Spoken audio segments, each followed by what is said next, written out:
ഒരു വളപ്പൊട്ടുണ്ട് എൻ്റെ കയ്യിൽ, ഒരു മയിൽപ്പീലിയുണ്ട് എൻ്റെ ഉള്ളിൽ. വിരസ നിമിഷങ്ങൾ സരസമാക്കുവാൻ ഇവ ധാരാളമാണ് എനിക്കെന്നും. പറഞ്ഞത് കുഞ്ഞുണ്ണി മാഷാണ്.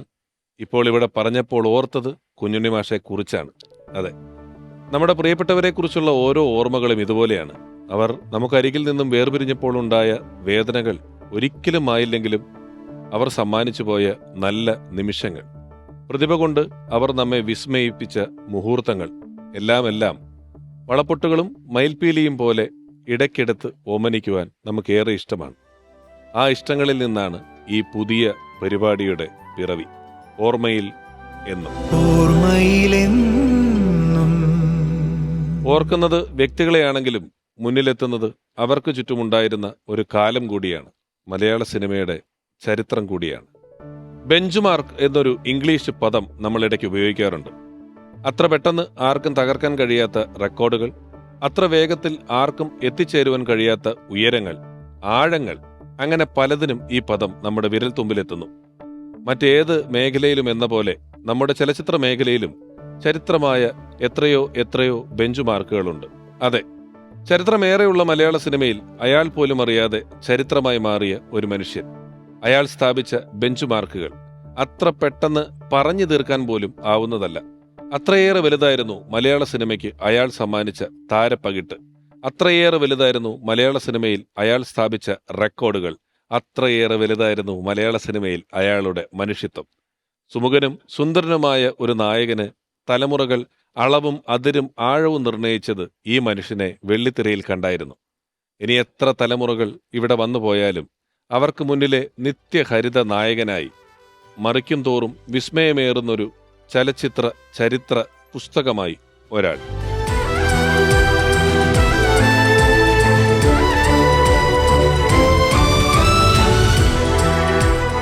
ഇന്ന് ആദ്യ അധ്യായത്തിൽ ഓർമ്മയിൽ എന്നും പ്രേം നസീർ.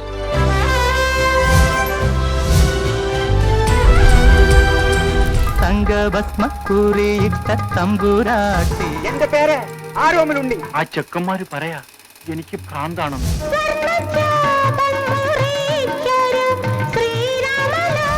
നസീർ മിണ്ടാത്തതെന്താണു തത്തേ? ഈ നമ്പിയുടെ മുഖത്ത് നോക്കി വാളെടുക്കാൻ നിനക്കെങ്ങനെ മനസ്സ് വന്നു? സ്വർഗത്തെക്കാൾ സുന്ദരമാണ് സ്വപ്നം വിടരും ഗ്രാമം. രാവും പകലും പണിയെടുത്തിട്ടും പാവപ്പെട്ട തൊഴിലാളികൾ പട്ടിണി കിടക്കുന്ന സാഹചര്യമാണ് ഇന്ന് ഈ രാജ്യത്ത്. ഗുരുവായൂരമ്പല നടയിൽ ഒരു ദിവസം ഞാൻ പോകും. പതുക്കെ മണിയടിക്കും, പള്ളിമണി ആയാലും പൊട്ടിപ്പോകും. നീ വരുമ്പോ കൺമണിയെ കണ്ടുവോ നീ, കവിളിന തഴുകിയോ നീ? ഓർമ്മയിലെന്നും. നിത്യഹരിത നായകനെ കുറിച്ചാണ് ഈ ആദ്യ അധ്യായം എന്ന് പറഞ്ഞു കഴിഞ്ഞു. അങ്ങനെ ഒരു അധ്യായം ആരംഭിക്കുമ്പോൾ അതിലാദ്യമായി പേര് വരേണ്ടത് തീർച്ചയായും നമ്മളെല്ലാവരും ആഗ്രഹിക്കുന്നത് പോലെ മലയാളത്തിന്റെ നിത്യഹരിത നായികയുടെ പേരാണ്. അതിഥിയായി ഓർമ്മയിലെന്നും എന്ന ഈ പരിപാടിയുടെ ആദ്യ എപ്പിസോഡിലെ ആദ്യ അതിഥിയായി സ്വാഗതം ചെയ്യുന്നു നമുക്കെല്ലാവർക്കും പ്രിയപ്പെട്ട ഷീലാമ്മ.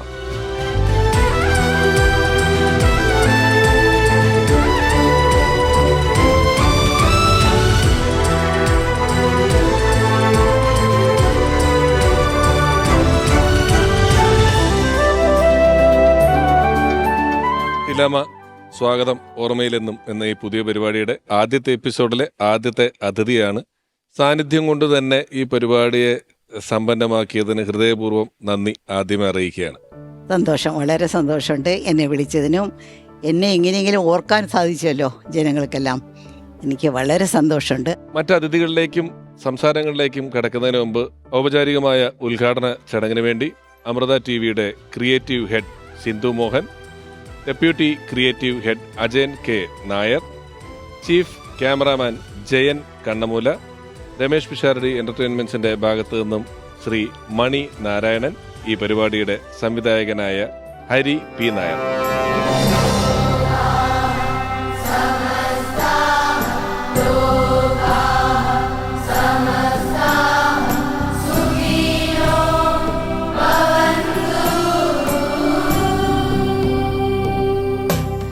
മലയാള ചലച്ചിത്രവേദിയിലെ അനശ്വര നക്ഷത്രങ്ങളായ അതുല്യ പ്രതിഭകളെ അനുസ്മരിക്കുവാൻ അവസരമൊരുക്കുന്ന ഈ പരിപാടിയുടെ ഭാഗമാകാൻ സാധിച്ചത് വലിയൊരു അനുഗ്രഹമായിട്ട് കരുതുന്നു. ഓർമ്മയിൽ എന്നും എന്ന ഈ പരിപാടിയിലൂടെ നമ്മളേറെ ആദരിക്കുന്ന മഹത് വ്യക്തിത്വങ്ങളെ, ചലച്ചിത്ര പ്രതിഭകളെ ഒന്നുകൂടെ ഓർക്കുകയാണ്. രമേഷ് പിഷാരടി എൻ്റർടൈൻമെൻറ്റ്സിനും അമൃത ടി വിക്കും പ്രത്യേകം നന്ദി അറിയിക്കുന്നു ഇങ്ങനൊരു പരിപാടി ഒരുക്കാൻ അവസരം നൽകിയതിൽ. Thank you so much. Pisharody എൻ്റർടൈൻമെൻറ്റ്സും അമൃത ടി വിയും ഒന്നിച്ച് ഈ പറഞ്ഞ പോലെ ഒരു 4 വർഷമായിട്ടുള്ള ഒന്നിച്ചുള്ള യാത്രയാണ്. അതിൽ പുതിയൊരു ഷോ ഓർമ്മയിലെന്നും അത് തുടങ്ങാൻ ഷീലാമ്മ എത്തി. അമൃത ടി വിയുടെ ഭാഗത്ത് നിന്ന് ഞങ്ങളുടെ എല്ലാവരുടെയും സ്നേഹം ഞങ്ങൾ അറിയിക്കുന്നു. അമൃത ടി വിയും രമേഷ് പിഷാരടി എൻ്റർടൈൻമെൻറ്റും ചേർന്ന് ഒരുക്കിയിരിക്കുന്ന ഓർമ്മയിലെന്തും എന്ന് പറയുന്ന ഈ ഒരു പരിപാടി തീർച്ചയായും അമൃത ടി വിയുടേത് മാത്രമല്ല, ടെലിവിഷൻ്റെ തന്നെ ചരിത്രത്തിലെ ഒരു പുതിയ അധ്യായമായിരിക്കും എന്നതിലൊരു യാതൊരു സംശയവുമില്ല. പിഷാരടിക്കും പിഷാരടിയുടെ സംഘത്തിനും എല്ലാവിധ മംഗളങ്ങളും നേരുന്നു. ശീലാമ്മ, ഓർമ്മയുടെ താളുകൾ ഇങ്ങനെ മറച്ച് തുടങ്ങുമ്പോൾ എന്നെ സംബന്ധിച്ചിടത്തോളം ടെലിവിഷനിൽ കണ്ട, സ്ക്രീനിൽ കണ്ട ആളുകൾ എന്നതിനപ്പുറം ആ കാലഘട്ടത്തിലെ സിനിമ നിർമ്മാണം, വിതരണം, തിയേറ്റർ, ഇങ്ങനെയുള്ള കാര്യങ്ങളൊക്കെ കേട്ടറിവുകൾ മാത്രമാണ്. അത് നിങ്ങളെയാണ് മറ്റുള്ളവർ കണ്ടറിഞ്ഞത്. അത്രയധികം ആ മേഖലയിൽ ഉണ്ടായിരുന്ന ഒരാളാണ്. ഒരുപക്ഷെ ഇത്രയധികം ഭാഷകൾ, ഇത്രയധികം സിനിമ ഇൻഡസ്ട്രികൾ ലോകം മുഴുവൻ, ഇന്ത്യയിലല്ല കേട്ടോ ഞാൻ പറയുന്നത്, ലോകം മുഴുവൻ ഉണ്ടെങ്കിലും ഒരു വേൾഡ് റെക്കോർഡ് 130ഓളം ചിത്രങ്ങളിൽ നായികനായകന്മാരാവുക എന്ന് പറയുന്ന ഒരു വേൾഡ് റെക്കോർഡിലേക്കാണ് നമ്മൾ നടന്നു കയറുന്നത്.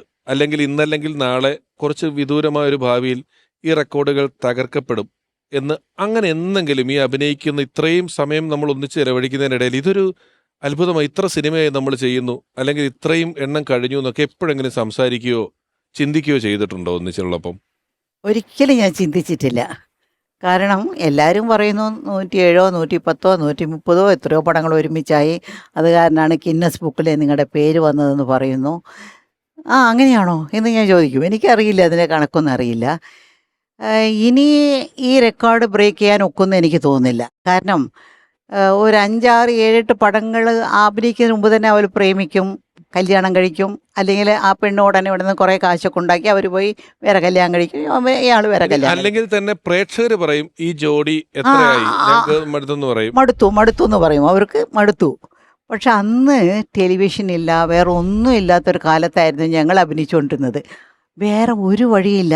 ഇപ്പോൾ വന്ന് നോർത്ത് നിന്നും കർണാടകത്തു നിന്നും തെലുങ്കിൽ നിന്നും ഒക്കെ കുറേ പെണ്ണുകൾ വരുന്നു, കുറേ ആണുങ്ങളും വരുന്നു. അപ്പോൾ അവർക്ക് ഒരുപാട് ചോയ്സ് ഉണ്ട് പ്രൊഡ്യൂസേഴ്സൊക്കെ. അവർക്ക് വേറെ ചോയ്സ് ഇല്ല, ഷീല നസീർ എന്നല്ലാതെ വേറെ ചോയ്സ് ഇല്ല എന്നാണ് എനിക്ക് തോന്നുന്നത് കേട്ടോ. ആ സമയത്ത് അങ്ങനെ വേറൊരു ചോയ്സ് വന്നാലും ഞാൻ അതുകൊണ്ടാണ് അന്നത്തെ പ്രേക്ഷകന്റെ കാര്യം വന്നത്. ഈ പ്രേക്ഷകർ സമ്മതിക്കണമല്ലോ. അല്ലെ, ഇപ്പൊ ഒരു 5 പടം അഭിനയിച്ചു, അത് വർക്കൗട്ട് ആവുന്നില്ല എന്നുണ്ടെങ്കിൽ ഓട്ടോമാറ്റിക്കലി ഒരു പക്ഷേ അന്നും മാറ്റപ്പെട്ട നമുക്കറിയില്ല. ഇത്ര വലിയൊരു റെക്കോർഡ് മാത്രമല്ല, ഞാനിങ്ങനെ ഈ ഒരു പരിപാടിക്ക് വേണ്ടി നോക്കുമ്പം വീണ്ടും തകർക്കാനാവാത്ത റെക്കോർഡുകളിലൊന്നുള്ളത് ഏതാണ്ട് 700ഓളം സിനിമകളിലാണ് നസീർ സാർ നായകനായിട്ട് അഭിനയിച്ചിട്ടുള്ളത്. 700 1000 പടങ്ങൾ അങ്ങേരെ അഭിനയിച്ചിട്ടുണ്ട്.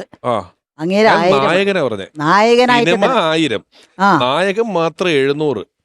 ഇന്നിപ്പോ ഇത് കാണുന്ന പ്രേക്ഷകർ നമ്മുടെ ഇപ്പോൾ ഉള്ളൊരു നായകനെ, അല്ലെങ്കിൽ ഒന്ന് ആലോചിച്ച് നോക്കും, അതിന്റെ ഒരു കാലപരിധി, അതിന്റെ ഒരു വലുപ്പം. 725 സിനിമകളിലാണ് നായകനായിട്ട്. അങ്ങനെ അഭിനയിച്ചതുപോലെ നൈറ്റ് ആൻഡ് ഡേ ആരും അഭിനയിച്ചിട്ടില്ല. അത്രത്തോളം കഷ്ടപ്പെട്ടാണ് അഭിനയിച്ചത് കേട്ടോ. ചുമ്മാ അതൊന്നും ഒരു പടം 2 പടം എന്നൊക്കെ പറഞ്ഞാൽ ഒരു ഫ്ലോക്കിൽ കിട്ടും.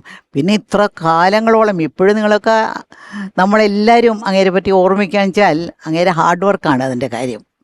പിന്നെ പ്രൊഡ്യൂസേഴ്സുമായിട്ടുള്ള ഒരു അണ്ടർസ്റ്റാൻഡിങ്, ഒരു വൈബ്രേഷൻ എന്നൊക്കെ നിങ്ങൾ പറയില്ലേ, അത് ആരുടെ കഷ്ടവും ഒരു പ്രൊഡ്യൂസറും കഷ്ടപ്പെടാൻ പാടില്ല. അങ്ങേരുടെ കാര്യത്തിൽ നോക്കിയാൽ അങ്ങനെയാണ്, അങ്ങേരുടെ സ്വഭാവം അതാണ്. പ്രൊഡ്യൂസേഴ്സ് എല്ലാം ആരും കൂടെ അഭിനയിക്കുന്ന ആൾക്കാരാണെങ്കിലും ഇത്രയും പടങ്ങൾ, ഇത്രയും 10-20 കൊല്ലം ഞാൻ ഒരുമിച്ച് അഭിനയിച്ചിട്ടുണ്ട്. ഒരു പ്രാവശ്യമെങ്കിലും ദേഷ്യപ്പെട്ട് ഞങ്ങൾ ആരും കണ്ടിട്ടില്ല. എന്താ അങ്ങനെ ചെയ്തത് എന്ന് പോലും, അല്ലെങ്കിൽ താഴെ വീണ, അല്ലെങ്കിൽ ഒരു മനുഷ്യർ ഇത്രയും സിനിമ ഇത്ര അധ്വാനിക്കുമ്പം, ഉറക്കം നിൽക്കുമ്പം, യാത്ര ചെയ്യുമ്പം, ഇത്ര അധികം കഥാപാത്രങ്ങളായിട്ട് മാറുമ്പം ഒരാൾക്ക് ദേഷ്യം വരാനുള്ള സാധ്യത താരതമ്യേന കൂടുതലാണല്ലോ. ശരി, അതെ. അല്ലേ? അത് ജനനീയമുള്ളൊരു സ്വഭാവങ്ങളാണ്. പെട്ടെന്ന് അഭിനയിക്കാൻ വെച്ചാൽ കുറച്ച് നാൾ, ഒരു കൊല്ലം അഭിനയിക്കാം, 2 കൊല്ലം അഭിനയിക്കാം. പക്ഷേ ജനനീയ അങ്ങനെ ഒരു സ്വഭാവമുള്ള ഒരാളാണ് അങ്ങേര്. നീ ഒന്ന് ഒരു ദിവസം ഈ അന്നൊക്കെ ഷെഡ്യൂൾ കാണാല്ലേ, രാവിലെ ഒരു സിനിമ, ഉച്ചയ്ക്ക് ഒരു സിനിമ, വൈകിട്ട് ഒരു സിനിമ, അങ്ങനെ അഭിനയിച്ചിട്ടില്ല? അതെ അതെ. അത് രാവിലെ ഞാൻ വരുമ്പോൾ പാവാട ധാവണിയൊക്കെ ഇട്ടുകൊണ്ട് 2 പേരും പാട്ടൊക്കെ പാടിക്കൊണ്ട് ഇരിക്കുന്ന ഒരു അതായത് കാലത്ത് 7 മണി മുതൽ ഉച്ചയ്ക്ക് 1 മണി വരെ. അത് കഴിഞ്ഞ് പിന്നെ ഞാൻ ഉടനെ പോയി തലയിലൊക്കെ കുറേ നേരെയൊക്കെ ഇട്ടുകൊണ്ട് മകനെ നിനക്ക് വേണ്ടി എന്നൊരു പടത്തിൽ അമ്മയും എൻ്റെ മകനായിട്ട് നസീർ സാർ അഭിനയിക്കും. രാത്രി ആവുമ്പോൾ ഞാൻ അങ്ങേരെ ഭാര്യയായിരിക്കും. രാത്രി അത് ഒരു 9 മണി മുതൽ രാത്രി 2 മണി വരയ്ക്കും അങ്ങേരെ ഭാര്യയായിട്ട് അഭിനയിക്കും. അങ്ങനെ 4 ഷെഡ്യൂൾ. രാത്രി 2 മണി മുതൽ കാലത്ത് 5 മണി വരയ്ക്കും പോലും 4ാമത്തെ ഷെഡ്യൂൾ. രാവിലെ പിന്നെ മോളായി ഇങ്ങനെ. പക്ഷെ ഞാൻ തന്നെ നസീർ സാർ വരും, എന്താ കൊച്ചാ ഇന്ന് എന്താ, ഞാൻ മോനാണോ മകളാണോ ആരാണ് നിങ്ങൾ എൻ്റെ ചോദിച്ചുകൊണ്ടാണ് വരുന്നത്. വേറെ വേറെ അടുത്തടുത്തുള്ള ഫ്ലോറല്ലേ, അടുത്താണ് AVN സ്റ്റുഡിയോ. അവിടെ നിന്ന് അങ്ങോട്ട് പോയി അഭിനയിക്കും, അവിടെ നിന്ന് അവിടെ പോയി അഭിനയിക്കും. നസീർ സാർ പെട്ടെന്ന് പോയി ശാരദയുടെ ആയിരിക്കും അഭിനയിച്ചുകൊണ്ടിരിക്കുന്നത്. അവിടെ പിന്നെ ഓടി വന്ന് ഇവിടെ അഭിനയിക്കും ഒക്കെ. ഇന്ന് ഞാൻ ഈ ഇടയ്ക്ക് ഒരു ഡബ്ബിങ്ങിന് വേണ്ടി AVN സ്റ്റുഡിയോയിൽ പോയിരുന്നു. ആ സ്റ്റുഡിയോ കണ്ടപ്പോൾ എനിക്ക് വാസ്തവത്തിൽ കുറേ കാലത്തിന് ശേഷമാണ് കാണുന്നത്. എനിക്ക് നെഞ്ച് പൊട്ടിപ്പോയി. കാരണം അത്രത്തോളം പടങ്ങൾ ഞാൻ അവിടെ അഭിനയിച്ചിട്ടുണ്ട്. ഒരു കാലഘട്ടത്തിലുള്ള ഒരുപാട് പ്രതിഭാധനരായിട്ടുള്ള ആളുകൾ, കലാകാരന്മാരെല്ലാം ഇന്നത്തെ കാലത്ത് ഇരുന്ന് ചിന്തിക്കുമ്പോൾ അവിശ്വസനീയം എന്ന് തോന്നുന്ന കാര്യങ്ങളാണ് ചെയ്തിരിക്കുന്നത്. ഇപ്പം നമ്മൾ പുതിയ ആൾക്കാർ തള്ളി നുണ പറഞ്ഞു എന്നൊക്കെ പറയും. കാരണം എന്താ അറിയോ, ഇത് വിശ്വസിക്കുക, നമ്മുടെ സാമാന്യ ബുദ്ധിക്ക് വിശ്വസിക്കാൻ പറ്റാത്ത അത്ര അത്ഭുതം തോന്നുന്ന കാര്യങ്ങളാണ് ഈ പറയുന്ന ഓരോ കാര്യം. അദ്ദേഹം 40 സിനിമയിലെ മറ്റേ ഡബിൾ റോളാണ് ഇതിന്റെ കൂട്ടത്തില്. ഇല്ലെങ്കിൽ എത്രയോ സിനിമ. തിരിച്ചടി ആദ്യത്തെ പടം തിരിച്ചടി പടത്തിൽ വന്ന അങ്ങേര് പോലീസാണ് എന്നെ പ്രേമിക്കുന്നത്. പക്ഷെ കള്ളൻ, പോലീസ് അവർ കള്ളനെ പിടിക്കാൻ നടക്കും. ആ കള്ളനും നസീർ സാർ തന്നെ. പക്ഷെ ആ നസീർ സാറും വന്ന് എന്നെ പ്രേമിക്കുന്ന പോലെയൊക്കെ അഭിനയിക്കും. പക്ഷെ പോലീസുകാരനും ഇങ്ങനെ 2 പേരും തമ്മിലുള്ളൊരു നല്ല പാട്ടുകളുള്ള ഒരു പടമാണ്. 2-3 പടത്തിൽ ഞാൻ അങ്ങനെ ഡബിൾ റോളായിട്ട്. ഡബിൾ റോൾ അഭിനയിച്ചിട്ടുണ്ടല്ലോ. പിന്നെ അച്ചാരമണി, ഓശാരോമന. ഇത് ഡബിൾ റോൾ പരിപാടി അന്ന് എങ്ങനെയാ, ഗ്രാഫിക്സ് ഇല്ലാത്ത സമയത്ത്? ഇപ്പൊ വന്ന് ഗ്രാഫിക് എന്തെല്ലാം ഫെസിലിറ്റീസ് ഉണ്ട്. അന്ന് അങ്ങനെ ഒന്നുമില്ല. കൽപ്പന എന്നൊരു പടത്തിൽ ഞാൻ 4 ക്യാരക്ടറാണ്, ഡബിൾ റോളല്ല, 4 റോളാണ്. ഒരു പെണ്ണ് വളരെ ഇങ്ങനെ പാവമായിട്ടിരിക്കുന്ന പെണ്ണ്, ഇനി ഒരു നല്ല പാൻറ് ഷർട്ടൊക്കെ ഇട്ടുകൊണ്ട് നടക്കുന്നത്, ഇനി ഒരു ഗ്രാമത്തിലുള്ളൊരു പെണ്ണ്, ഇനിയൊരു പെണ്ണ്, ഒരു സാധാരണ ഇങ്ങനെ ഒരു പെണ്ണ്. 4 ക്യാരക്ടർ, ഒരു ക്യാമറ എന്നൊക്കെ വലിയ ഇങ്ങനത്തെ ഉള്ളല്ലോ.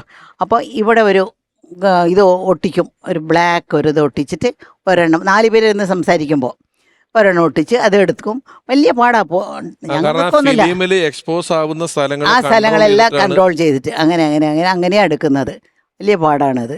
അതിന്റെ ടെക്നിക്കാലിറ്റീസ് മനസ്സിലാക്കി വേഷം മാറി ചെയ്യുക എന്ന് പറയുന്നത് വളരെ ശ്രമകരമാണ്. ഒരു കാര്യം കൂടെ, നമ്മളിപ്പം സിനിമയിൽ സ്ത്രീ ഡയറക്ടേഴ്സ് വരുന്നതിനെ കുറിച്ചും ചെയ്യുന്നതിനെ കുറിച്ചൊക്കെ പറയുന്നുണ്ടെങ്കിലും അന്ന് സിനിമ എന്ന് പറയുന്നതിന്റെ ടെക്നിക്കാലിറ്റീസ് നമുക്ക് പുറത്ത് കാണാനോ പഠിക്കാനോ ഒന്നും കിട്ടാത്തൊരു സാഹചര്യത്തിൽ ഷീലാമ്മ 3 പടം, എത്ര സിനിമ ഡയറക്റ്റ് 3 സിനിമ ഡയറക്റ്റ് ചെയ്തിട്ടുണ്ട്. ഒന്ന് യക്ഷഗാനം എന്ന് പറയുന്ന ഒരു സിനിമ, പിന്നെ ശിഖരങ്ങൾ, പിന്നെ നിனைவுകളെ നീങ്ങി വിടുന്ന ഒരു തമിഴ് പടവും ഡയറക്റ്റ് ചെയ്തിട്ടുണ്ട്. 3 സിനിമകൾ അന്ന് ഡയറക്റ്റ് ചെയ്യുക എന്ന് പറയുന്നത്, അതെല്ലാം അന്നത്തെ അതിന്റെ ഒരു കറേജ് എങ്ങനെയായിരുന്നു അന്ന്? അതെന്താണെന്നറിയോ, ഒരുപാട് തിരക്കായിരുന്നു. ഇനി അഭിനയിച്ച് എനിക്ക് മടുത്തുപോയി. ഇതെന്താ ഇപ്പോൾ രാവിലെ ആയാൽ പോയി അഭിനയിക്കുക, രാത്രിയായി അഭിനയിക്കുക. പിന്നെ ചില പുതിയ ഡയറക്ടർമാർ വരും. അപ്പോൾ അവർക്ക് ഒരു ഷോട്ട് വയ്ക്കാൻ അറിയില്ല, എങ്ങനെയാണ് ഒരു ട്രോളി വെച്ചാൽ എങ്ങനെയാണെന്നറിയാം. കട്ട് പറയാതെ ഞങ്ങൾ അഭിനയിക്കാൻ നോക്കിക്കൊണ്ടിങ്ങനെ നിൽക്കും. സാർ കട്ട് പറയാൻ സാറെന്ന് ഞങ്ങൾ പറയേണ്ടി വരും. അങ്ങനെയൊക്കെ കണ്ടപ്പോൾ ഇവരെല്ലാം ഡയറക്റ്റ് ചെയ്യുമ്പോൾ നമുക്ക് എന്തുകൊണ്ടൊരു പടം ഡയറക്റ്റ് ചെയ്തുകൂടാ എന്ന് വിചാരിച്ചുകൊണ്ടിരിക്കുമ്പോൾ അങ്ങനെ ഒരു സന്ദർഭം വന്നു. പിന്നെ ഞാൻ ചുമ്മാ അന്നൊന്നും TV ഇല്ലല്ലോ. ഇപ്പോൾ വന്ന് വൈകുന്നേരം ആയാൽ നമുക്ക് ഈ ഫോണിൽ വന്ന് എന്തെങ്കിലും യൂട്യൂബ് അതെന്തെങ്കിലും കണ്ടുകൊണ്ടിരിക്കാം, അല്ലെങ്കിൽ TV കണ്ടുകൊണ്ടിരിക്കാം. അന്ന് വൈകുന്നേരം ആയ നൈറ്റ് ഷൂട്ടിങ് വളരെ കുറവായിരിക്കും. അപ്പോൾ വൈകുന്നേരം വന്ന് ഞാൻ ഈ യക്ഷഗാനം എന്നുള്ള കഥ എഴുതി, അതിൻ്റെ ഡയലോഗ്സ് എഴുതി, അതിൻ്റെ സ്ക്രീൻ പ്ലേ എഴുതി, അതിൻ്റെ ബ്രേക്ക് ഡൗൺ ചെയ്തു, എല്ലാം ചെയ്തു വെച്ചിട്ട് എന്നിട്ടാണ് ഞാൻ ഒരു പത്രക്കാരന് വേണ്ടിയാണ് ആ പടം എടുത്തത്. ഒരു പത്രക്കാരൻ ഒരുപാട് കഷ്ടപ്പെട്ടുകൊണ്ടിരുന്നു മകളുടെ കല്യാണത്തിന് വേണ്ടിയൊക്കെ. അപ്പോൾ അങ്ങേരോട് ഞാൻ പറഞ്ഞു ഈ പടം എടുക്കാമെന്ന് പറഞ്ഞിട്ട് ഞാൻ തന്നെ ഡിസ്ട്രിബ്യൂട്ടറൊക്കെ ഏർപ്പാട് ചെയ്തത് കൊടുത്തു. എന്ന് അങ്ങേർക്ക് വേണ്ടി ഞാൻ ചെയ്തതാ. നസീർ സാറുമായിട്ട് ആദ്യം ഒന്നിച്ചഭിനയിച്ച സിനിമ ഏതായിരുന്നു? എനിക്ക് തോന്നുന്നു നിലമണിഞ്ഞ കാൽപ്പാടുകൾ. പിന്നെ അത് കഴിഞ്ഞ് പിന്നെ കുറേ പടങ്ങൾ ഇങ്ങനെ സത്യൻ സാറിൻ്റെ കൂടെ, പിന്നെ നസീർ സാറിൻ്റെ കൂടെ, പിന്നെ നസീർ സാറിൻ്റെ കൂടെ തന്നെ. പക്ഷേ എൻ്റെ നല്ല പടങ്ങളൊക്കെ, നല്ല കഥ ഉള്ള പടങ്ങളൊക്കെ സത്യൻ സാറിൻ്റെ കൂടെയായിരുന്നു. ഈ പ്രേമാങ്കീമം എന്നൊക്കെ ഉള്ള പടങ്ങളെല്ലാം മിക്കവാറും നസീർ സാറിൻ്റെ കൂടെയായിരുന്നു. എന്നാലും ആ കാലഘട്ടത്തെക്കുറിച്ചും നസീർ സാറിനെ കുറിച്ചും എന്തെങ്കിലും ഒന്ന് പറയാമോ എന്ന് വെച്ചാൽ ഞങ്ങൾ മധുസാറിനെ സമീപിച്ചിരുന്നു. എന്നാൽ ശരി, നിങ്ങൾ വന്നോളൂ എന്ന് പറഞ്ഞ് ഞങ്ങൾ അദ്ദേഹത്തെ നേരിട്ട് ചെന്ന് കണ്ടിരുന്നു. അദ്ദേഹത്തിന് ചിലത് പറയാനുണ്ട്, നമുക്കൊന്ന് കേൾക്കാം. പ്രേംനസീറിനെ ഓർക്കുക എന്ന് പറയുന്നത് ഒരു സുഖമുള്ള കാര്യമാണ്. ഞാൻ പഠിച്ചുകൊണ്ടിരുന്ന കാലത്ത് ഒരു ചെറുപ്പക്കാരൻ ആക്ടിങ് കോമ്പറ്റീഷൻ എഴുതുന്നു. അത് ടൗൺ ഹാളിലായിരുന്നു നടന്നിരുന്നത്. അന്ന് CI പരമേശ്വരമുള്ള സാറ്, പിന്നെ കൈനിക്കര കുമാരമുള്ള സാറ്, അങ്ങനെ അതിൻ്റെ ഈ ട്രിവാൻഡ്രം ഡ്രാമാറ്റിക് ബ്യൂറോയുടെ മെമ്പേഴ്സ് എല്ലാം ഉണ്ടായിരുന്നു. അന്ന് ഈ ചെറുപ്പക്കാരന് 10-20 വയസ്സ് തികച്ച് വരില്ല.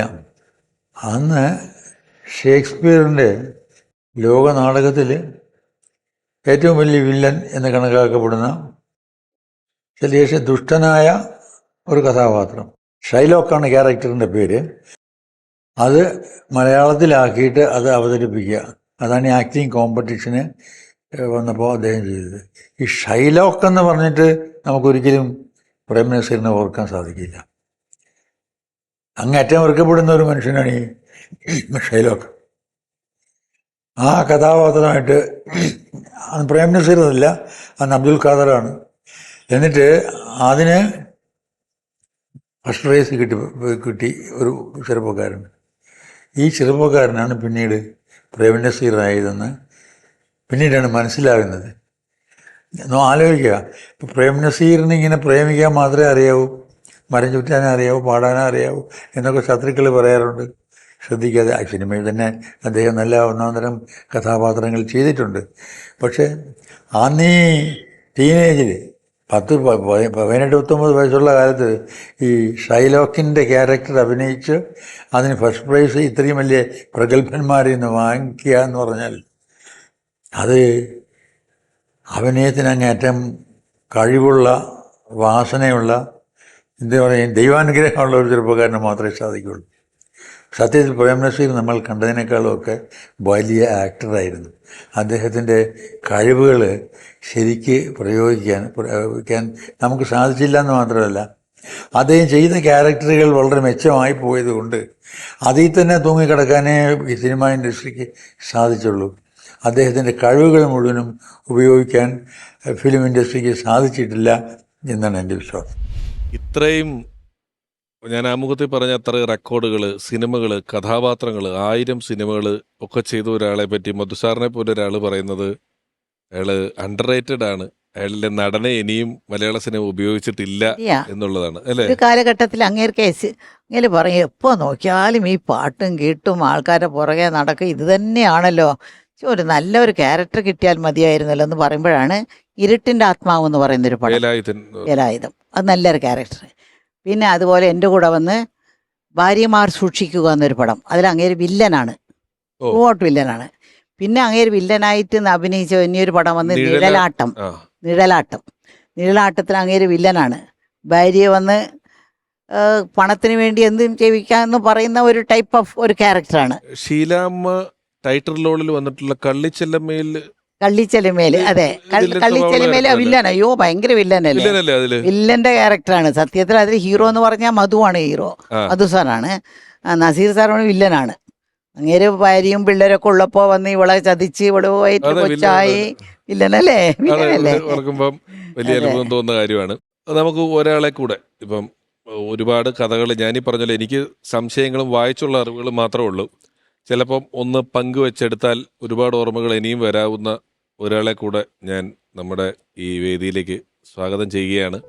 നിരവധി സിനിമകൾ, അതൊരു ഒരു കാലഘട്ടം, ഒരു ബ്ലാക്ക് ആൻഡ് വൈറ്റ് സിനിമകൾ എന്ന് പറയുന്ന ഒരു കാലഘട്ടം തൊട്ട് ഇന്നിൻ്റെ സിനിമകൾ വരെ സജീവമായി നിൽക്കുന്ന ഒരാൾ, സിനിമയുടെ ഹാസ്യവേഷങ്ങൾ ചെയ്തും ഗൗരവമുള്ള വേഷങ്ങൾ ചെയ്തും സിനിമയ്ക്ക് പുറത്ത് ഗായികയായും നർത്തകിയായും എല്ലാം ജനമനസ്സുകളിൽ ഇടം നേടിയ ഒരാൾ, സ്നേഹപൂർവ്വം ബഹുമാനപൂർവ്വം ഓർമ്മയിലെന്നും എന്ന ഈ പരിപാടിയുടെ വേദിയിലേക്ക് സ്വാഗതം ചെയ്യുന്നു പ്രിയപ്പെട്ട ശ്രീലത നമ്പൂതിരി.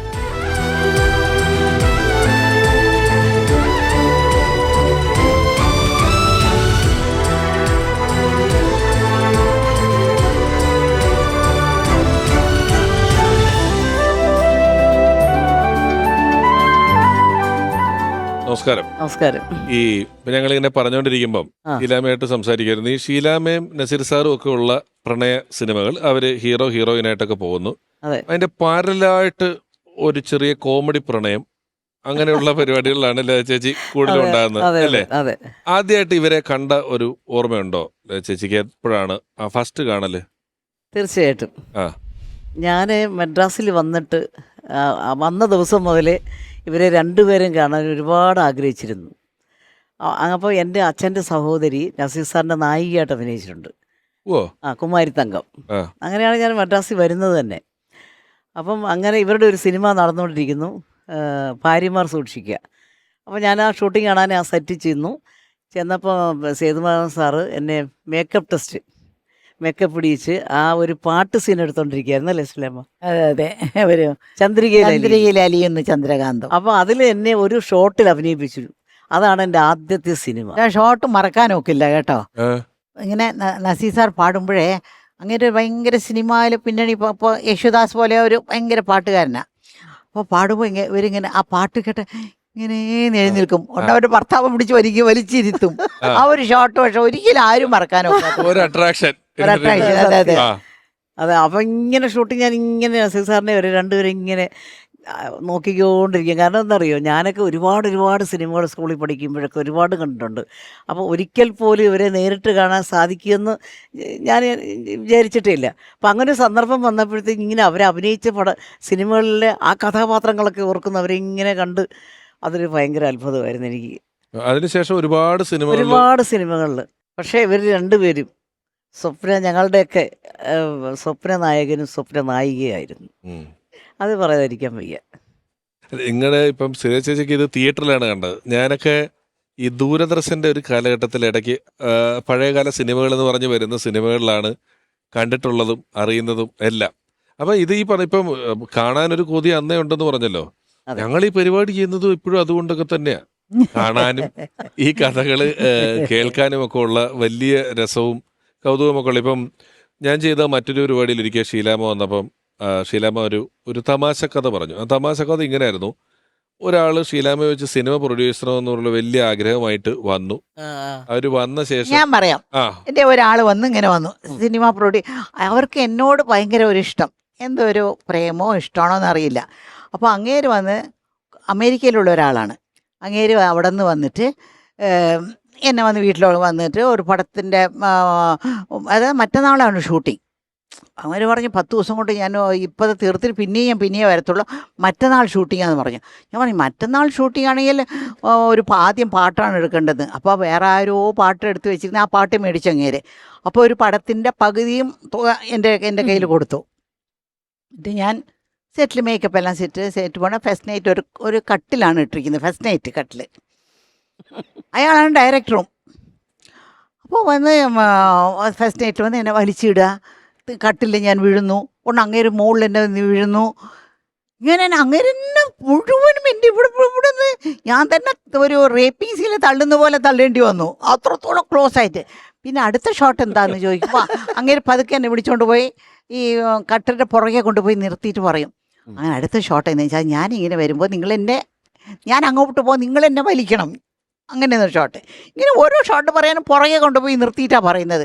ഞാൻ പറഞ്ഞു ആ പരിപാടി വേണ്ട, ആൾക്കാർ എന്ത് വിചാരിക്കും, നിങ്ങൾ കൂടെ എന്നെ പുറകെ കൊണ്ടുപോയി നിർത്തിയിട്ട് ഈ ഷോട്ട് പറയുന്നത്, ഇവിടെ വെച്ച് തന്നെ പറയാമെന്ന് പറഞ്ഞു. അപ്പം അന്ന് രാവിലെ 7 മണി മുതൽ രാത്രി 10 മണി വരയ്ക്കും എന്നെ കെട്ടിപ്പിടിക്കുക, കട്ടിൽ തള്ളുക, അങ്ങേരും ഓടി വരാ. ഇങ്ങനെ ഷോട്ട് എടുത്ത് 4-5 ദിവസത്തിന് എന്തോ ഷൂട്ടിങ് കോൾ ഷീറ്റ് മേടിച്ചിരുന്നു. അതെല്ലാം കഴിഞ്ഞ് പിന്നെ പിറ്റേ ദിവസം രാവിലെ ഞാൻ പിന്നെ മേക്കെല്ലാം ഇട്ടിട്ട് റെഡി ആയിട്ടിരിക്കുന്നു. മണി 9 10 11 ഒന്നും ആരും വിളിക്കുന്നില്ല. അപ്പോൾ ഞാൻ പ്രൊഡക്ഷൻ മാനേജറിനെ വിളിച്ചു. എന്താ കാര്യമെന്ന്. അമ്മ ഞാൻ വരാൻ വീട്ടിലേക്ക് എന്ന് പറഞ്ഞ് അങ്ങേര് വീട്ടിലേക്ക് വന്ന് പറഞ്ഞു, അമ്മ അങ്ങേര് പടം എടുക്കാനൊന്നും വന്നിട്ടില്ല, നിങ്ങളെ ഒന്ന് തൊടണം, നിങ്ങളുടെ ഒന്ന് കെട്ടിപ്പിടിക്കണം. നിങ്ങൾ സാധാരണയായിട്ട് തൊടാൻ സമ്മതിക്കോ? അതുകൊണ്ട് അതിനു സിനിമയുടെ വേണ്ടി ഏതാണ്ട് സിനിമ എടുക്കാന്ന് പറഞ്ഞിട്ട് വന്ന് 6 മണിയും ചെയ്യാലോ. 80% പൈസ അഡ്വാൻസും തന്നു. 50% അഡ്വാൻസും കൊടുത്തു. 50% അഡ്വാൻസും കൊടുത്തിട്ട് കുറെ കെട്ടിപ്പിടിച്ച് അങ്ങേര് പോവുകയും ചെയ്തു. ഇതിലെ വേറൊരു കൗതുകമുള്ള കാര്യം എന്താ പറയാ, ഈ ഷീലാമ ഇത് പറഞ്ഞല്ലോ, ഇത് ഞങ്ങളുടെ ഒരു പരിപാടി പറഞ്ഞു. ഇത് പറഞ്ഞു കഴിഞ്ഞിട്ട് ഷീലാമ അമേരിക്കയിൽ ഒരു ഫംഗ്ഷന് പോയി. അമേരിക്കയിൽ ഒരു ഫംഗ്ഷൻ പോയപ്പോൾ അവിടെ ഈ കഥ അത്യാവശ്യം ഇങ്ങനെ കേട്ട ആൾക്കാർ ചോദിച്ചു, ഷീലാമ്മനെ കെട്ടിപ്പിടിച്ച ഒരുത്തൻ അന്ന് കാലത്ത് അവിടെ നിന്ന് ഇങ്ങോട്ട് അമേരിക്കയിലോട്ട് വന്നിട്ടുണ്ടെന്നാണ് കേട്ടത്. ആ കഥ അയാൾ ഇവിടെ എവിടെയെങ്കിലും ഉണ്ടോ എന്ന് ഓഡിറ്റോറിയത്തിൽ തമാശക്ക് ചോദിച്ചപ്പോഴേ ഒരു 10-30 പേര് എണീറ്റ് ഞാനാണാ ചെയ്തതെന്നും പറഞ്ഞ്, അല്ലേ? അതൊരു അവാർഡാണ് ഇപ്പോഴും. ഞാനാണ് ശ്രീരാമൻ എന്നെ ഞെട്ടിപ്പോയി, ഇത്രയും പേരോ ഒരാളെ വന്നിട്ടുള്ളതെന്ന് പറഞ്ഞിട്ടുള്ളത്. അത്രയും ഒരു ആഗ്രഹവും സിനിമ സെറ്റ് വരിക എന്നൊക്കെ പറയുന്നത്, അല്ലേ? നിങ്ങളുടെ സ്റ്റുഡിയോകളുടെ വാതിക്കൽ എപ്പോഴും കുറെ ആളുകള് പോകുമ്പോഴും അങ്ങനല്ല, ഷീലാമ്മ സ്ത്രീകൾ തന്നെ സ്നേഹിച്ചില്ല, ഞാൻ സ്നേഹിച്ചിട്ടില്ല. ഞാൻ ഈ ചെമ്മീനൊക്കെ എത്ര പ്രാവശ്യം കണ്ടിരിക്കുന്ന അറിയോ? അയ്യോ, ഒരുപാട് പ്രാവശ്യം. പിന്നെ അങ്ങോട്ട് കരച്ചിലായിരുന്നു. പിന്നെ മരിച്ചു കിടക്കുന്നുണ്ടപ്പോ എന്തോ ഒരു കരച്ചിലായിരുന്നു. എനിക്ക് സീത ചേച്ചി എന്നോട് പറഞ്ഞിട്ടുണ്ട്, എനിക്ക് ഈ ഷീലാമ്മയോട് ആരാധനയാണോ പ്രണയമാണോ എന്നറിയില്ല, അത്രയ്ക്ക് ഇഷ്ടമായിരുന്നു. അയ്യോ, ഇപ്പോഴും ഞങ്ങൾ രണ്ടുപേരുമാണ് സംസാരിക്കാറുണ്ട് ഇടയ്ക്ക്. എപ്പോഴും ഞങ്ങൾ ഫോണിൽ സംസാരിക്കും. പഴയ ആൾക്കാരിൽ ഞങ്ങൾ തമ്മിലുള്ള കൂട്ടാണ് തമ്മിലാണ്. അതെ, ഷീലാമ്മ എവിടുത്തെ കാര്യമൊക്കെ ചോദിക്കും, ഞാൻ അവിടുത്തെ കാര്യമൊക്കെ ചോദിക്കും. അപ്പൊ ഈ ഇത്രയും വർക്കിനിടയിൽ നിങ്ങൾക്ക് സത്യത്തിൽ നമ്മൾ കുറച്ച് കഴിയുമ്പോൾ ഷീലാമ്മ കുറച്ച് കഴിയുമ്പം ഇത് ചെയ്ത് നമുക്ക് തന്നെ ഒരു മൊണോട്ടോണി ഫീൽ ചെയ്യുമല്ലോ. എന്താണ് അല്ലാത്തൊരു രസം നിങ്ങൾക്ക് ഈ ലൊക്കേഷനിൽ? നിങ്ങളിപ്പോ കാരവാനൊന്നും ഒന്നും ഇല്ലല്ലോ, എല്ലാവരും ഒന്നിച്ച് വട്ടം കൂടിയിരുന്ന്, അല്ലേ? അവിടുന്ന് ഇവിടെ ഓരോ വീടുകളിൽ നിന്ന് ഭക്ഷണം കൊണ്ടുവന്ന് കഴിച്ച് അങ്ങനെയൊക്കെ തന്നെ ആയിരുന്നില്ലേ? അതെ, നസീർ സാറിന്റെ വീട്ടിൽ നിന്ന് വൈകുന്നേരം കഴിക്കാനൊക്കെ കുഴക്കിട്ടൊക്കെ കൊണ്ടുവരും. സത്യം പറഞ്ഞാൽ അദ്ദേഹം കഴിക്കാറില്ല, ഞങ്ങൾ തന്നെ കഴിച്ചു തീർക്കുക. ഇത്രയും ഈ പ്രണയ നായിക, ഇപ്പൊ അമ്മയും മകനായിട്ടും ചേട്ടിയും അനിയനുമായിട്ടൊക്കെ അഭിനയിച്ചിട്ടില്ലെങ്കിൽ ഒരുപാട് പ്രണയ ചിത്രങ്ങൾ അഭിനയിച്ചു തോന്നിയിട്ടുണ്ട്. ഷീലാമ്മയ്ക്ക് പ്രണയത്തെക്കുറിച്ച് എന്താണ് പറയാനുള്ളത്? പ്രണയത്തിനെ കുറിച്ച് പറയണെങ്കിലേ, പ്രണയം എപ്പോഴും ജയിക്കാൻ പാടില്ല, തോൽക്കണം. ജയിച്ചാൽ കല്യാണത്തിൽ തീരും. കല്യാണം കഴിഞ്ഞാൽ പിന്നെ അടിയായി, വഴക്കായി, പിള്ളേരായി, എന്തെങ്കിലും ഒരു കൊച്ചു വഴക്കെങ്കിലും ആയല്ലോ. ഇപ്പോഴാണെങ്കിൽ മിക്കവാറും ഡൈവോഴ്സും ആവും. മിക്കവാറും പേർക്ക് അങ്ങനെ ഡൈവോഴ്സ് എന്ന് പറഞ്ഞാൽ ഏറ്റവും അധികം ഒരു കാലമല്ലേ. എന്നെ സംബന്ധിച്ചോളം പ്രണയം തോൽക്കണം. തോൽറ്റാലേ ലൈല മജ്നു അങ്ങനെ ഇങ്ങനെയൊക്കെയുള്ള അവരെ പറ്റി പറയണമെങ്കിൽ തോൽക്കണം. തോറ്റാലേ എന്നും മധുര സ്വപ്നങ്ങൾ മാത്രമേ ഉണ്ടാവുള്ളൂ മനസ്സിൽ അങ്ങനെ കുറിച്ചൊരു പ്രണയം ഉണ്ടാവും, ആ പെണ്ണിനെ പറ്റിയ പ്രണയം ഉണ്ടാവും. തോൽക്കണമെന്ന് ഞാൻ ആദ്യമായിട്ട് എൻ്റെ ഈ വയസ്സിനിടെ ഞാൻ ആദ്യമായിട്ട് കേൾക്കുന്ന ഒരു ഫിലോസഫിയാണ്. ഒന്ന് ഫ്ലിപ്പ് ചെയ്ത് ചിന്തിച്ചാൽ അതിൽ വലിയ ഒരർത്ഥമുണ്ട് കേട്ടോ. അതിൻ്റെ ഒരു ലോഞ്ചിവിറ്റി എന്ന് പറയും, നമ്മൾ അതിൻ്റെ ഒരു തീവ്രതയും കാലവും നിലനിൽക്കുന്നതിനകത്ത് വലിയ പങ്കുണ്ട്. എനിക്ക് ഷീലാമ്മയെ എപ്പോഴും ഫോൺ വിളിക്കാൻ പറ്റുന്ന, സംസാരിക്കുന്ന ഒരാളല്ല. ശ്രീല ചേച്ചീനെ അങ്ങനെ ഇരിക്കുമ്പം നാട്ടിലുള്ള ഇടയ്ക്ക് കാണും, വർത്താനം പറയും, തമാശയൊക്കെ പറയും. പക്ഷേ ആ കാലഘട്ടത്തെക്കുറിച്ച് എനിക്കിങ്ങനെ കഥകൾ കേൾക്കുന്നതിൽ ഞാൻ എപ്പോഴും വിളിക്കുന്ന ഒരാൾ. നമ്മുടെ മലയാള സിനിമയ്ക്ക് ഒരു 95 വർഷത്തെ പഴക്കമായിട്ടുണ്ടെങ്കിൽ അതിൻ്റെ പകുതിയോളം നിങ്ങളുടെയൊക്കെ ഒപ്പം തന്നെ സമകാലീനായി പയ്യനായി വന്ന്, അപ്പം എപ്പോഴും കഥകൾ പറയും. അന്ന് ഈ പ്രോട്ടോക്കോൾ ഉണ്ട്, വലിയ നായകൻ നായികയ്ക്ക് വേറെ സ്ഥലത്ത് വേറെ എന്നൊക്കെ പറഞ്ഞ് അങ്ങനെ ഇരിക്കുകയും മാറിയിരിക്കുകയൊക്കെ ചെയ്തിട്ടുള്ള ഒരാളുണ്ട്. അദ്ദേഹവും ഇപ്പോഴും സിനിമയിൽ വളരെ സജീവമാണ്. വ്യക്തിപരമായ ആത്മബന്ധമുള്ള ഒരാളാണ്. ആ കാലഘട്ടത്തിൽ നിന്ന് തന്നെയുള്ള ഒരാളാണ്. പക്ഷേ നമുക്ക് ആ കാലഘട്ടത്തിൽ നിന്നുള്ള ആളാണെന്ന് തോന്നില്ല. സ്നേഹപൂർവ്വം ഈ പരിപാടിയിലേക്ക് സ്വാഗതം ചെയ്യുന്നു പ്രിയപ്പെട്ട കുഞ്ചൻ ചേട്ടൻ.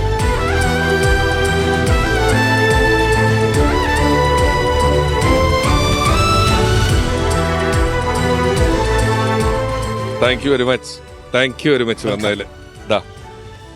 അയ്യോ, നമസ്കാരം. ആദ്യമായിട്ട് കണ്ട ഒരു നടിയാണ് എൻ്റെ ജീവിതത്തില്. വരൂ, ഇരിക്കൂ. എന്നാൽ ആ നടിയോടൊപ്പം ഒരു കസേരയിൽ ഇരിക്കാനുള്ള സുവർണ അവസരം. തീർച്ചയായിട്ടും. ഞാൻ ആദ്യമായിട്ട് കണ്ട നടിയുമാണ്. ആദ്യമായിട്ട് കണ്ടത് എൻ്റെ പ്രിയപ്പെട്ട പ്രേം നസീർ സാർ. അദ്ദേഹത്തിൻ്റെ കൂടെയാണ് എൻ്റെ ആദ്യത്തെ പടവും. കുഞ്ചേട്ടൻ്റെ ആദ്യത്തെ പടം നസീർ സാറിന്റെ കൂടെയാണ്. എനിക്കൊന്ന് റെസ്റ്റ് ഹൗസ്. നമ്മൾ വിദ്യാർത്ഥികളൊക്കെ ഇരിക്കുന്നു. ഏതാ വിദ്യാർത്ഥികളെ, ഞങ്ങളൊക്കെ സ്റ്റുഡൻസ് അല്ലേ. അതെ, ഞങ്ങളുടെ സ്റ്റുഡൻസ് ആയിരുന്നു. സിനിമയുടെ പേര് റെസ്റ്റ് ഹൗസ്. Rest house. അത് വലിയ ഹിറ്റ് ആവുകയും അതിലെ കുഞ്ചൻചേട്ടന്റെ വേഷം ഇത്തിരി പോപ്പുലർ ആവുകയും ചെയ്യുന്നു അല്ലേ ആദ്യ സിനിമ തന്നെ? കൃഷ്ണനായിട്ട് വേഷം ഇട്ടു. കുചേലകൃഷ്ണൻ കുചേലകൃഷ്ണൻ ഇങ്ങനെ ഇരിക്കുകയാണ്. 2 മുട്ട് മാത്രമേ ഉള്ളൂ, വേറെ ഒന്നുമില്ല. ഇതാണ് നല്ല സുന്ദരിയായ ഒരു സ്ത്രീ. അത് ഞാൻ ആദ്യമായിട്ട് കാണുമ്പോൾ അയ്യുധം ഇത്രയും ഭംഗിയുള്ള സിനിമ നടിയെ ആദ്യമായിട്ട് കാണുക. നസീർ സാർ അതുപോലെ തന്നെ സുന്ദര കുട്ടപ്പൻ. അങ്ങനെ സന്തോഷമായിരിക്കുന്നു. സന്തോഷമായിരിക്കും എന്തായാലും. കുഞ്ചേട്ടാ ഇപ്പൊ ഈ പറഞ്ഞ ഒരു പ്രോട്ടോകോൾ വെച്ചിട്ട് അന്നൊക്കെ ഇങ്ങനെ ഈ സിനിമയിൽ ഇങ്ങനെ പല പ്രോട്ടോകോൾ ആളുകൾ നിൽക്കുമ്പോൾ കുഞ്ചേട്ടനെ പോലെ ഒരാൾ ആഗ്രഹിച്ച് ചെന്ന ഒരാൾക്ക് അന്ന് ഈ പറഞ്ഞ പോലെ നസീർ സാറിൻ്റെ ഒപ്പം ഒരു വലിയ വേഷം കിട്ടുക, ആ സിനിമ ഹിറ്റാവുക. ഇപ്പം കുഞ്ചൻചേട്ടൻ്റെ മുഖത്ത് ഞാൻ സമീപകാലത്തൊന്നും കണ്ടിട്ടില്ലാത്തൊരു എക്സൈറ്റ്മെന്റ് എനിക്ക് ഇപ്പൊ കാണാൻ പറ്റും. കാണുമ്പോൾ അത് നമുക്ക് മറക്കാനൊക്കത്തില്ല. കാരണം അതിനകത്തൊരു ബന്ധങ്ങളുണ്ടായിരുന്നു. ഇന്നതില്ല. ഞാൻ തുറന്നു പറയാമല്ലോ, അന്ന് സുഹൃത്ത് ബന്ധമായാലും എന്ത് ബന്ധമായാലും ഒരടുപ്പം, ഒരു കൂട്ടായ്മ. ഇപ്പം ഇവിടെ ഇങ്ങനെ ഇരിക്കുന്ന പോലെ തന്നെ ഷൂട്ടിങ് ഞങ്ങൾ എല്ലാവരും അല്ലേ ശ്രീരാമനെ ചോദിച്ചറിയാം. എല്ലാവരും കൂടെ തമാശയൊക്കെ പറഞ്ഞ് ഒന്നിച്ചിരുന്ന് ഭക്ഷണം കഴിച്ച് രസകരമായിരുന്നു. അല്ല, ഞാൻ ഒരു കാര്യം ഇത് ശരിക്കും പൊതുവെ സ്ത്രീകളോട് പ്രായമോ ആണുങ്ങളോട് ശമ്പളം ചോദിക്കുന്നതൊക്കെ പറയാമെങ്കിൽ എൻ്റെ ഒരു ഇനിയിപ്പോൾ ഒരു ഇൻകം ടാക്സ് ഒന്നും പേടിക്കണ്ടല്ലോ കുഞ്ചേട്ടൻ. എനിക്ക് വെറുതെ അറിയാനായിരിക്കും റെസ്റ്റ് ഹൗസ് എന്ന് പറയുന്ന പടത്തിനൊക്കെ കുഞ്ചേട്ടനൊക്കെ എന്തായിരിക്കും പ്രതിഫലം വാങ്ങിച്ചത്? 250 രൂപ. ആദ്യം പോയിട്ട് ഒരു ചെരുപ്പ് വാങ്ങിച്ചു. ചെരുപ്പോ? കാരണം 10 പ്രാവശ്യം നടന്നല്ലേ കാശ്, ബാക്കിയുള്ള കാശ് കിട്ടുള്ളൂ. അങ്ങനെയല്ല, എനിക്ക് ആദ്യമായിട്ട് സിനിമയിൽ കാശ് കിട്ടി. ഏത് ബാക്കി ജാതകത്തില്. അപ്പോൾ അതിൽ വന്ന് ഞാൻ അമ്മയാണ് മേടിക്കുന്നത്. അപ്പോൾ അമ്മ അതിൽ വന്ന് ഒരു 50 രൂപ എൻ്റെ കയ്യിൽ തന്നു. 50 രൂപ എന്ന് പറഞ്ഞാൽ അന്ന് വലിയൊരു തുകയാണ്. അത് മേടിച്ചുകൊണ്ട് ഞാൻ നേരെ പോയത് എവിടെയാണെന്നറിയോ? പോയി ഒരു ബോട്ടിൽ ഗ്രേപ്പ് വാട്ടർ മേടിച്ചു. ഗ്രേപ്പ് വാട്ടർ എന്ന് പറഞ്ഞില്ലേ പിള്ളേർക്കെല്ലാം. കാരണം ഞങ്ങളുടെ വീട്ടിൽ ഒരുപാട് പിള്ളേരുണ്ട്. അപ്പൊ അവർക്ക് വയറ്റ് വേദന അമ്മ ഒരു ടീസ്പൂൺ എടുത്ത് ഇങ്ങനെ കൊടുക്കും. പിന്നെ ഞങ്ങൾ ആ ടീസ്പൂൺ എടുത്ത് നക്കി നോക്കും. അപ്പൊ ഞങ്ങൾക്കത് ഭയങ്കര ഇതാണ്. അപ്പൊ അന്ന് മുതൽ ഞാൻ എങ്ങനെയെങ്കിലും ഗ്രേപ്പ് വാട്ടർ മേടിക്കണം. ഗ്രേപ്പ് വാട്ടർ മേടിക്കാൻ സ്വപ്നമായിരുന്നു. ആദ്യത്തെ പണത്തിന് ഞാൻ മേടിച്ചത് ഗ്രേപ്പ് വാട്ടറാണ്. എന്നിട്ട് ഇത്രയും വലിയൊരു ബോട്ടിൽ ഗ്രേപ്പ് വാട്ടർ മേടിച്ച് മറ്റേ അനിയത്തിമാരൊന്നും കാണാതിരിക്കാൻ വേണ്ടി ഒരു വാതിലിൻ്റെ പുറകെ പോയി നിന്ന് ഇങ്ങനെ കുടിച്ചു. പകുതി കുടിക്കാൻ ഒത്തില്ല, കാരണം അതൊരു തലയ്ക്ക് പിടിക്കുന്ന ഒരു മത്ത് പിടിച്ചൊരു സാധനമാണ്.